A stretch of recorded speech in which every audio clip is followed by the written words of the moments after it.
This is YGTV and YG One-on-One. I'm your host, Paul M. Neuberger, CEO of the Young Guns Movement.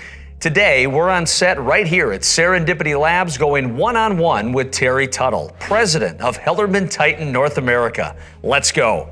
Welcome to YG One-on-One, sponsored by Right Now Media at Work, Flex Scripts, and C12. On YGTV, we bring action-oriented entrepreneurs and free thinkers to the stage so we can be inspired, informed, and better understand how we can grow by breaking the rules of business. This show is a long-form sit-down with a CEO, business leader, or luminary to learn how they got there and what they can teach us. For more content shaking up the business industry, remember to subscribe to the YouTube channel.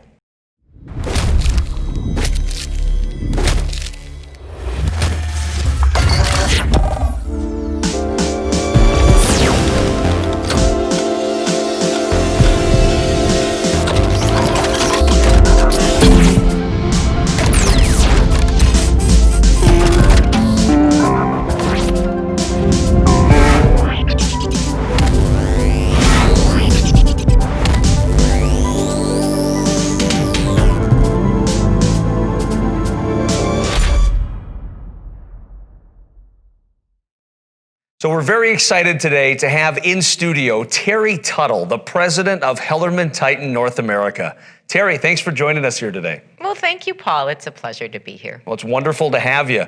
What I want to do is I just want to start off by better understanding Terry's why. Why do you do what you do? Well, I do what I do as president of HellermannTyton North America, and that's just, I think, one facet, an important facet of my life, because I love the business. I love leading people to great result. I love being able to manage and connect the dots so that people have careers, we grow profitably, and it's very exhilarating to do it. And I love our industry. Manufacturing is great, and I think more people, young people looking for new careers or others in other industries should come to manufacturing. It's real, it's very forward thinking. It's not back in the dark ages, which I think some people expect. And whatever your functional expertise is, whether it's in marketing, sales, finance, et cetera, you can have a great career in manufacturing. I would certainly agree with that. And obviously you're passionate about leadership. I can see it on your face. I can hear it in your voice.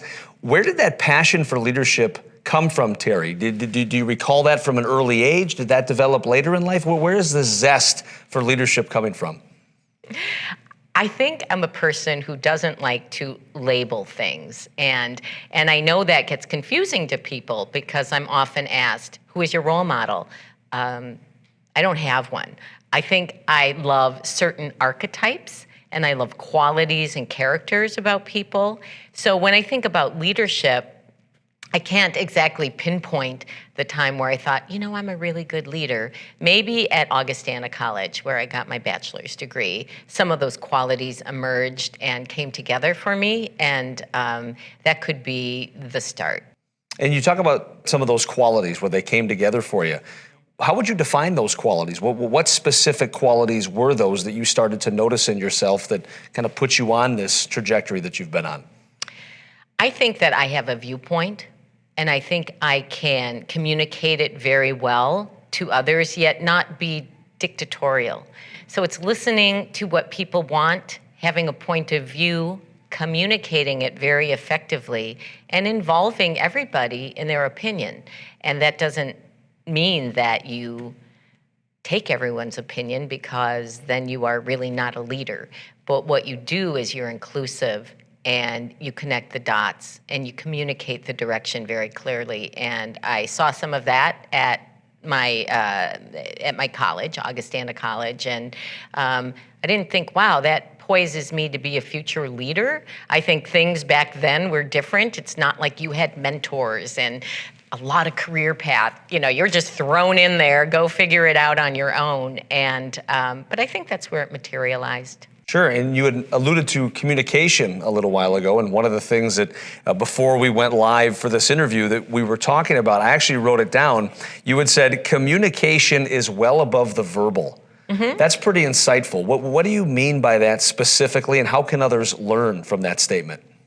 Well, I think that people need to be inquisitive and need to open themselves up to different ways of receiving information and communicating it. And also, there's the leadership track. How do you communicate to a group of people? But also for your own well-being. What allows you to take a step back and learn, whether it's from dance, which we were talking about, or other areas, music. And how does that make you reach your highest potential? And all those things, I think, are really important. Yeah. Well, and you were also talking about your passion for manufacturing. And an earlier guest that we had on another episode was John Greenberg, president of the Milwaukee Admirals. And he and I were talking a little bit about that too, in terms of why people are drawn to certain fields and industries. What is it about the manufacturing field that is so appealing to you? If you could be, you strike me as a very successful person, you could probably be a good leader in a lot of different industries. What is it about the manufacturing industry specifically that is so appealing to you? Well, I'll say I started out by luck, by landing. When I was looking for my first job, you were lucky to find any job. I mean, it wasn't like, wow, I have 10 choices and which industry shall I be in? Instead, it was, I got my first job, yay. And it was in manufacturing. And I should say my dad also worked in manufacturing as an engineer. He worked for Allen Bradley at the time, which turned into Rockwell. And I never aspired to be in manufacturing, but as I reflect, as I get older and look back, I'm quite sure that had an influence. So it was my first job, and it was really more about the culture of HellermannTyton, and it's entrepreneurial, creative, not overly processed, and I think that's what kept me there, as well as our customers and our employees are so, and this is our brand, by the way, made for real. People talk a lot now about being authentic.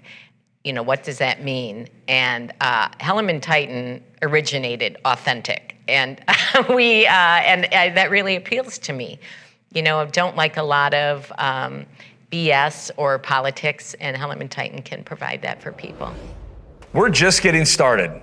Let's take a quick break and come back for more with Terry Tuttle, president of HellermannTyton North America. This episode of YG One-on-One on YG TV is brought to you by Right Now Media at Work, Flex Scripts, and C12. Welcome to Right Now Media at Work, an on-demand library of video resources used by Christian business leaders to care for employees, inspire leaders, and cultivate a healthy team. Serve your employees with over 20,000 videos on topics like professional development, mental health, and leadership from leaders like Patrick Lencioni, Henry Cloud, and John Maxwell, plus marriage, parenting, and personal finance content. Help your employees become better at home and better at work. Schedule a free demo today to get an in-depth tour of Right Now Media at Work. If you're a CEO, listen up. Odds are you're paying too much for your employee benefit pharmacy spend. How do I know? I work with Flex Scripts. They're the PBM police, delivering their average client 15 to 20% savings on their pharmacy benefits. Think how much money that is. Flex Scripts makes sure your PBM keeps their promises and meets your guarantees. And if they don't, Flex Scripts holds them accountable and gets you what you deserve. Stop paying too much for your pharmacy benefits. Get Flex Scripts, the PBM police, on your side. Start the conversation today at flexscripts.com. That's flexscripts.com. On YGTV, we talk about being a strong leader, being focused and pushing the envelope. Many of you are hard chargers, but truth be told, we all could use a sounding board and some accountability along the way. Through a peer group format, the C12 group gathers a dedicated group of leaders who want bigger, better businesses and share your Christian values. The C12 group is the largest and fastest growing faith-based business peer advisory group in the world, and they are now expanding right here in the Milwaukee area. If you're a CEO or business owner and want to find out if you qualify for one of these groups, contact my friend Chris Wise at 920-969-8070 or go to c12group.com, the letter C, 12group.com. The C12 Group, building great businesses for a greater purpose. Yeah, so HellermannTyton, obviously a very successful organization with a massive reach. But for those individuals watching this program that are not overly familiar with the organization, can you educate us a little bit on what you do, the services that you provide, just so everybody's kind of in the know in that regard? Sure. So we are a manufacturer. So we make things, and we primarily manufacture plastic injection molded engineered fasteners, as well as extruded products like wiring duct, and I'll get into the why, and I promise you I won't go on for hours, but engineered components that go into critical applications. So in most every automobile, if you open the trunk or for some reason you look inside behind the interior, you're going to see our fasteners and our channels everywhere, attaching wire harnesses. And the why to that is there could be other choices, but the degree of engineering and science that goes into making that kind of fastener is astounding. And if you don't get it right, what happens to your car? A lot of warranty issues, safety issues, etc. So every piece that we produce has got to be made with that critical application in mind. So whether it's light vehicle, the heavy trucks that go down the road, or aerospace, or solar farms, or industrial automation, that's what we do. Sure. And you talk about your dad being a former engineer. I mean, so did he often share his passion for what he did with his family? And can you see kind of that rubbing off from your father into you, especially in light of what you're doing today?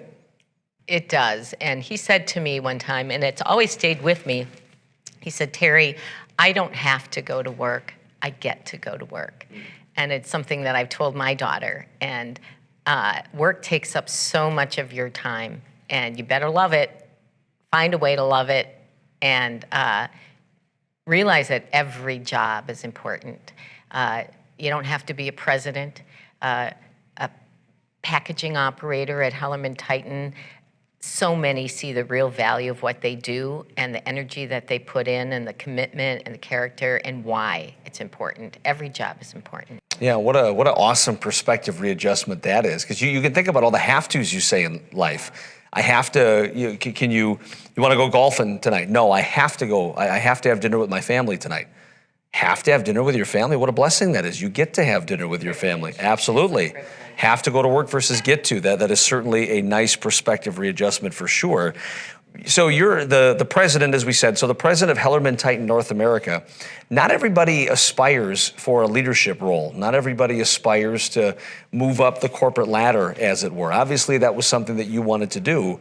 What made you want to ascend to the top of the organization? Was it the challenge of it? Was it the thrill of it? What motivated you to move up the corporate ladder like you have? And I'm going to tell you a story that probably most won't. I never had it in my aspirations, especially in my 20s and 30s, to say, I want to be the president of a company. I have my plan. I was much more organic. I saw where I could add value. I learned to appreciate my value in terms of being inquisitive and connecting the dots and always pushing for something better and working through our people to get there. And when it became evident to me that this is something where I can add value, bring this organization even better together and have us grow, then it became my aspiration. Yeah, and I think one of the ways that you add value personally, but for sure HellermannTyton professionally, is by that world-famous corporate culture that you've created. I mean, for an organization as big as HellermannTyton to have such an amazing culture, I can't imagine that's an easy thing to do. Can you describe to us a little bit the HellermannTyton culture and how you went about maybe not even creating it, but just enhancing it in your current role? Yes, I wanted to make that very clear. I did not create it. I was born into it, and as we grow, we maintain it, and we make sure that it's going to grow with us. So as we've gotten much larger, our mantra is a few things, actually. Just enough process in the business so there is clarity, but not overly processed. Because if you become overly processed, the creativity can go away, people's motivation can go away, but under-processed, it can do that as well. So it's about striking the right balance. And then also, we take our business very seriously, but we do not take ourselves seriously.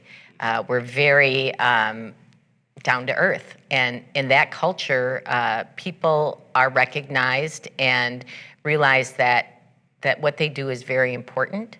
And we're also about what kind of idea do you have? Let's see, pending the scale, if we can make it work. Of course, that's an entire range. Some things need to be planned, budgeted, but others are, yeah, great idea, let's do it. Mm-hmm. And obviously, it goes without saying that the year 2020 has presented some interesting and unique challenges to a lot of us, in particular in the business community. I'm sure HellermannTyton is no exception.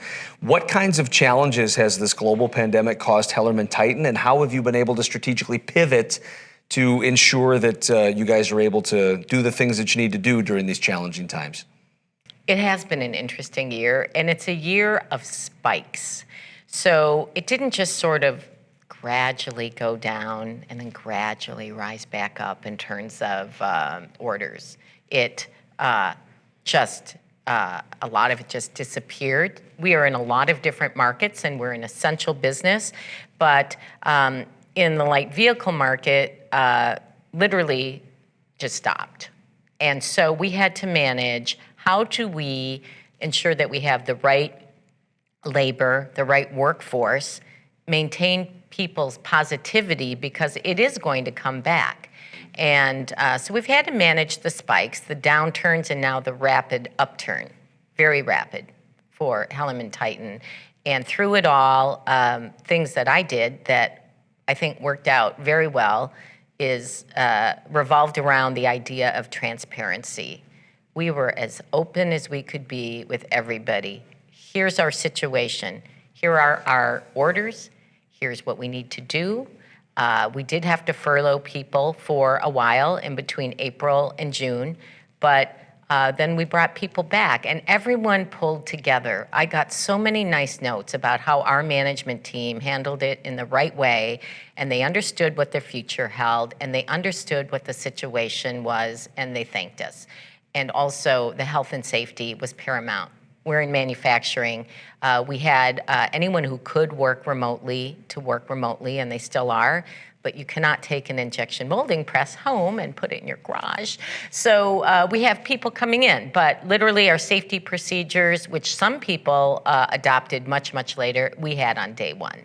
And that was due to our pandemic response team, and it was actually a thrill to work with them all for their great ideas and how we work together. Yeah, well, it's a testament to your leadership. I mean, I know you're a very humble person, so I'll say it for you, but I think it's a testament to your leadership for sure. On a personal level, Terry, what did you learn about yourself during this period of disruption? Maybe a skill set you didn't know that you had, maybe something else that you discovered about yourself over these challenging months. What would that be? I don't know that I learned what I didn't have, but I was able to deploy the best of what I have into the situation, and resiliency, and being able to realize in the depths, and any leader who wasn't in the depths thinking, oh no, whether you're worried about the health and safety of your employees, which was primary, or the business in general, is always realizing that there are really important things in life, and we will get through this, and we'll get through it together, because we have the experience, we have the will, the drive, and the loyalty and culture, which is the glue. Yeah. So you talk about drive. I mean, where does your drive come from? I always find this interesting when I sit down with individuals such as yourself in a setting like this. To be a leader, you've got to be a driven person. You got to be somebody who's willing to take risks. You got to be somebody who's willing to challenge the status quo and conventional wisdom. And that's not always the easiest thing in the world to do. Where does Terry Tuttle's drive come from? What drives you? What motivates you? I think drive, to a certain degree, you're born with. I don't think everyone necessarily has drive in the outward sense. They may have inner drive. But certainly, I think your upbringing is paramount. And my parents were wonderful. And, you know, I have to go into the cliche, until you're a mom yourself, you don't realize how great your mom was and your dad was. But they operated with, you're going to have good character. You're going to try your hardest. If you fail, that is okay. Don't worry. Don't worry, as long as you tried your hardest. And we're going to give you room to grow. There is no helicopter parenting, which was more a symbol of, I think, my age. There's no, did you do your homework? Where are you going? Text me when you're there. It was go, come back when it's dark, and don't do anything bad. And in there, you solve a lot of problems yourself. And also I had one brother, and, you know, we teased each other a lot, and we always fought back. And I think that actually helped me where I am today, is having just, you know, you have to be tough sometimes as a leader, especially a woman leader. That comes up all the time as a manufacturer. And it's not for the weak of heart. And you can't just wait for everything to be perfect around you. You have to go out and make your plan and realize that you have to be tough as well. Yeah, and that is an operative word that you hear a lot in the CEO community, is tough. And if you don't mind, let's go with that a little bit. Okay. Can you give me a scenario or a situation, either at HellermannTyton or maybe another organization that you were associated with, where you had to make a very tough decision, face an exceptionally tough day? And how did you get through that? What, from a toughness perspective, what was the situation, and how were you able to get through that? Mm-hmm. I'm going to just characterize it in general. And sometimes I'm very logical. We always look at the facts, we look at the data, but sometimes the data does not add up. And you know from your experience and maybe your gut intelligence that, no, this is not going to work, and you push through anyway. And I can't think of a time where we were wrong when we did that.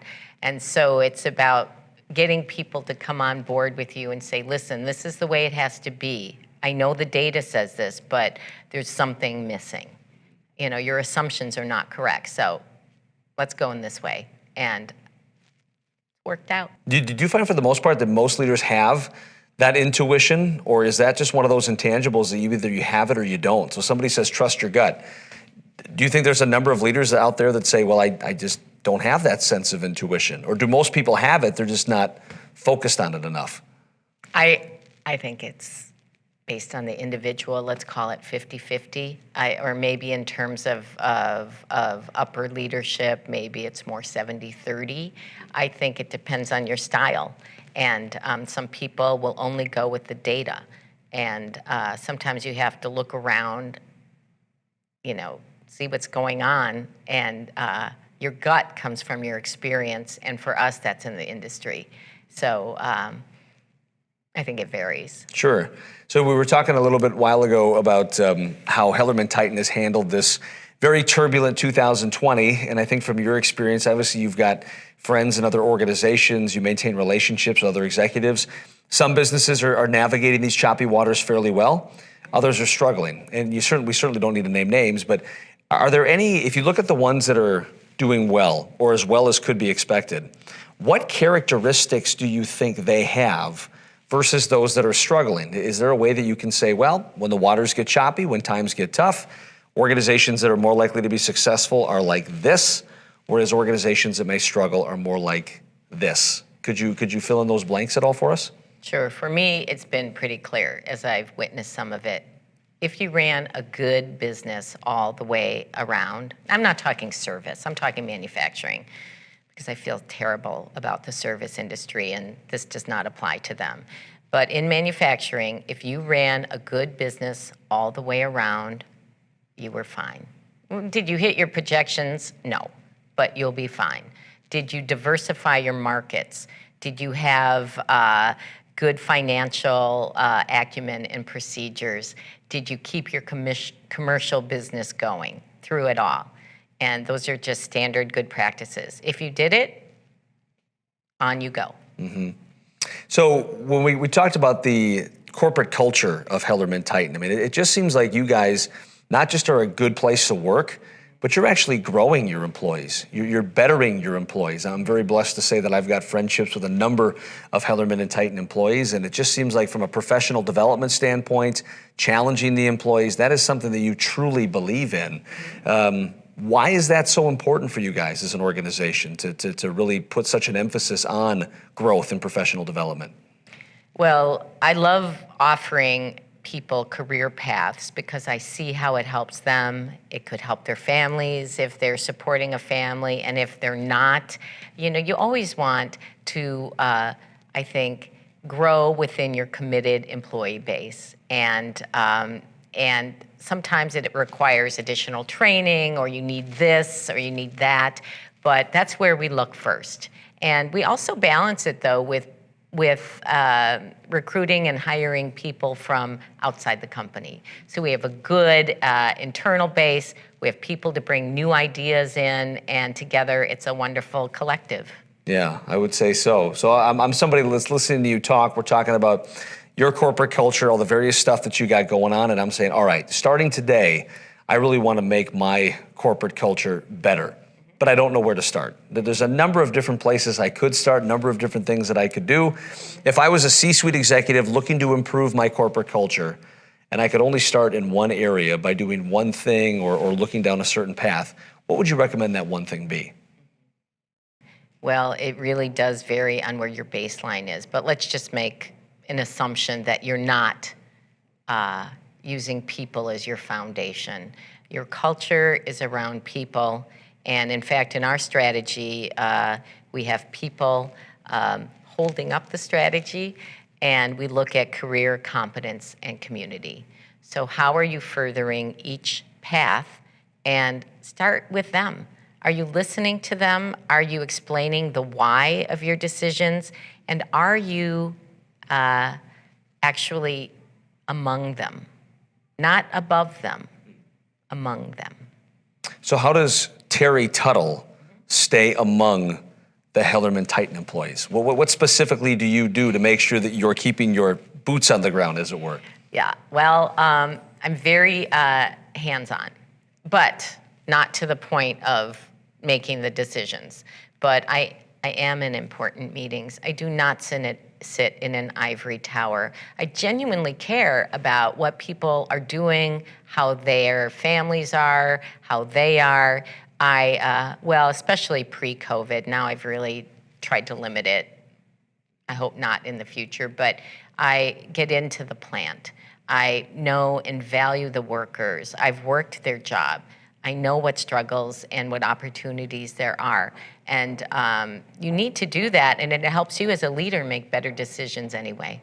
And how has that been received by your team? Oh, the boss is here. Wow, Terry's walking the floor. I mean, how does the team respond to that when you have that level of engagement? Well, I think they're used to it. In the beginning, I think they were grateful. They're like, thank you for coming out here. But you know what I'm doing isn't different than what my predecessor did or the person before him. So it's just, this is who we are. And we need to see how things are going. And we're a manufacturing plant. We need to see how the things are being manufactured and know how things are going, as well as different departmental meetings, just to offer that perspective sometimes of if there's a problem or we're stuck. And those are the meetings I end up in a lot. Different departments can't agree. Okay, let me offer some perspective. And that's what happens. Sure. So a number of different industries have unique challenges. So if somebody's in professional sports, they've got their own challenges. You talked about the service industry. Lord knows in 2020, they faced some very unique challenges too. Manufacturing is probably no exception. What are some of the unique challenges that you see in the manufacturing space, being the leader of an organization like HellermannTyton? What are some of the unique obstacles and challenges that you face just by being in the manufacturing industry? Well, currently it's the labor pool. So we need to attract and continue the pipeline of good manufacturing employees. And sometimes at the packaging operator level, people don't see the trajectory of what their career could be.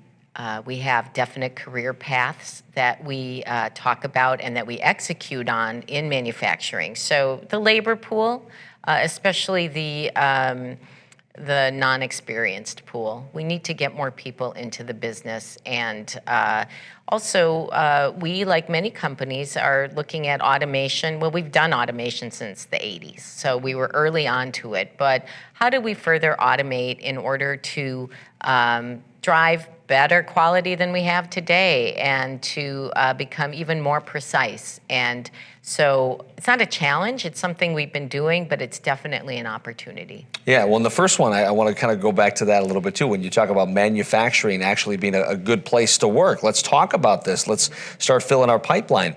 I'll be honest, at least me growing up, I can't think of any of my friends that said, you know what, I want to grow up and get into the manufacturing industry, gol darn it. I don't think a whole lot of people go to college for that. So I don't know how many people proactively set out to get into that space, but if I'm hearing you correctly, maybe to some degree that they should, because this is an awesome career opportunity. It's a really nice place for people to grow.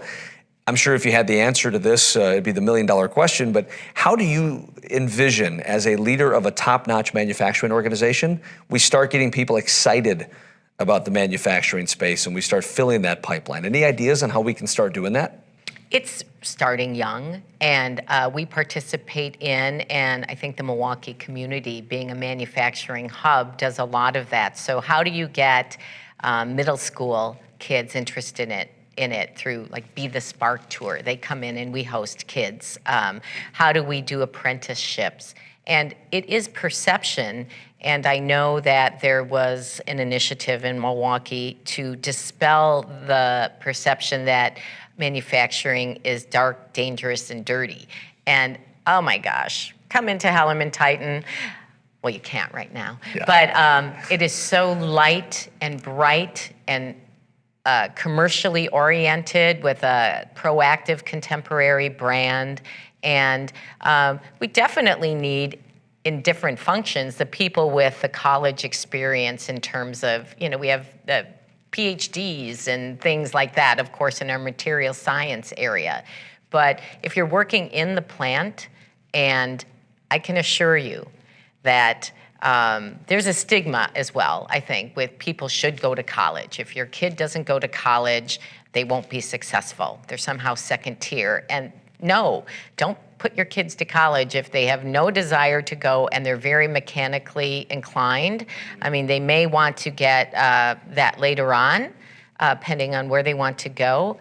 But there are some very nice careers where the compensation would rival or be better than college-educated youth. Yeah, it's certainly good to know, and especially with college today, with people graduating with hundreds of thousands of dollars of student loan debt. You think about you just lost 10 or 15 years from earning power, 10 or 15 years from being on a place of financial sustainability. And if that wasn't for you in the first place, and you could have had a very lucrative career in manufacturing, I think that's certainly good advice. It is. I'm curious too about the relationship between manufacturing and politics. I mean, there's a lot at stake, I think, to some degree, for manufacturing success based on what happens at a geopolitical area, depending on whether what affiliation the administration is. You talk about trade wars. You talk about what's going on in all these different countries. How difficult is it to be in an industry that is so dependent on factors beyond your control? Are there just ways that you learn to live with it? Are there ways that you can kind of downside or mitigate that downside risk? How do you lead a company when so many of the factors for your success happen beyond your control? Well, I would argue that even in your life, so many things are beyond your control. So what you have to do is acknowledge it, keep your eye out, and mitigate it against it. Now, at HellermannTyton, we're very fortunate because you mentioned I'm president of HellermannTyton North America. Our manufacturing is localized. So largely, we're not supplying OEM automotive manufacturer that originates in China. Our Asia Pac region would do that. So, and we make components, so we're not making the actual end equipment, and we have to be aware of what their movements are. So if an appliance manufacturer sends their wiring harnesses over to India, but it's being specified, in Indiana, then what we have to do is stay on that and work with our colleagues to make sure the product actually gets sold in India. So you just have to be aware of what your constraints and opportunities are and go with it. Yeah. So as we start wrapping our time up here, and this has just been extremely enlightening, there's a unique side to manufacturing for sure, and I certainly appreciate you sharing that with us here. Somebody watching this today who aspires for a top executive position within their company. Maybe they don't want it overnight, but they want to start building that trajectory. They want to start building that path. If they're on a 5-year plan, 10-year plan, 15-year plan, whatever, but they're inspired by seeing you rise through the ranks. What types of things should they be thinking about now? Thinking about now, planning for now, doing now to put themselves in a very good position to rise through the ranks as the opportunity presents itself? Mm-hmm. Well, first of all, you need to have some multi-departmental discipline and knowledge. So you need to understand how things connect together and what's important and what drives those departments, and bring those together and understand it, and understand the opportunities with it. If you want to stay at your own organization, you certainly have to work with the people there and make sure that your aspirations are known to the right people, and ask for, I wish, I'd like a career path. I want to take on more and more. I think the wrong thing to do, especially if you're on a 10-year plan, is say, I want to be president of this company. So in 10 years, so what's my plan? I think it's more reasonable to say, I want to grow in my career. I want to do a lot more. And what can we do to work with that? And that varies in different size organizations, and working with existing programs or suggesting a personalized one. Sure. So anyway, I know you're not looking to leave HellermannTyton North America anytime soon. The organization is thriving under your leadership for sure. But when the day comes where you do look to step aside, you do look to maybe go off the next adventure that is in store for you, what would you like your legacy at HellermannTyton North America to be? Well, what's most important to you in that regard? She grew the company with her teammates, and they are teammates. She grew the company at exponential rates. We provided good careers. We've maintained our culture, and we've scaled our business to meet the opportunity. Well, if that's what you want to measure your legacy on, I would say you're well on your way to achieving that.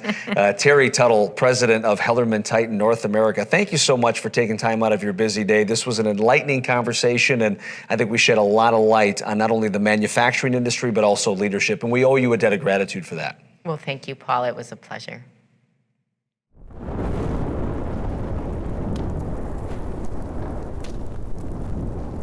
Thanks to Terry for sitting down on set at Serendipity Labs, sponsored by Right Now Media at Work, Flex Scripts, and C12. We want to feature the CEOs and executives that inspire you. Let us know who you'd like to see by connecting with us on our website or social media platforms. And make sure to subscribe to our YouTube channel so you don't miss a single episode of YGTV. I'm your host, Paul M. Neuberger, CEO of the Young Guns Movement, and we'll see you next time.